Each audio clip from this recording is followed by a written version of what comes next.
Arenga sharubidy kamila fangazane arovigny elala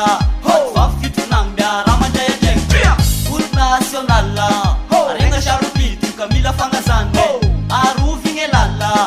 vafitonangda ramandrayadregny olo national arenga sharubidy kasimba wanzar ravilavilainao rasimbashimbainao na yao nanao tadidiva shamzal malagasy vety vayandrana loatry makonao kaloy kasi oeky ny efanagnanao atao namanay elala diavysika mba arovoka simbay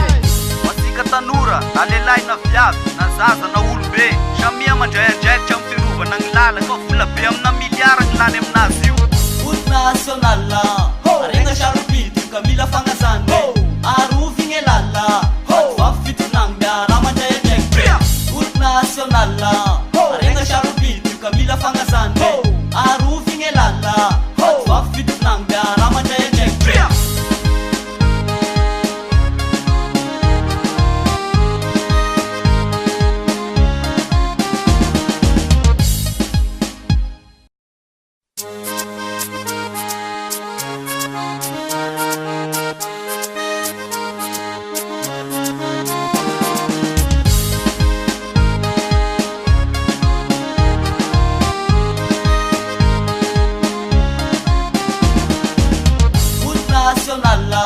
arenga sharubidy kamila fangazane arovigny elala vafitonangda ramandrayandraikitra olo national arenga sharubidy kamila fangazane arovigny elala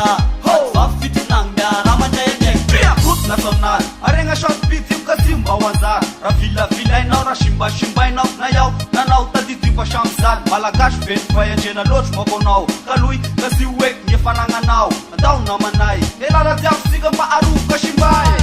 masika tanora na lelay na viavy na zaza na olobe samia mandrayandraikitra amin'ny fiarovana gny lala ka vola be amina miliara gny lany aminazy io olo national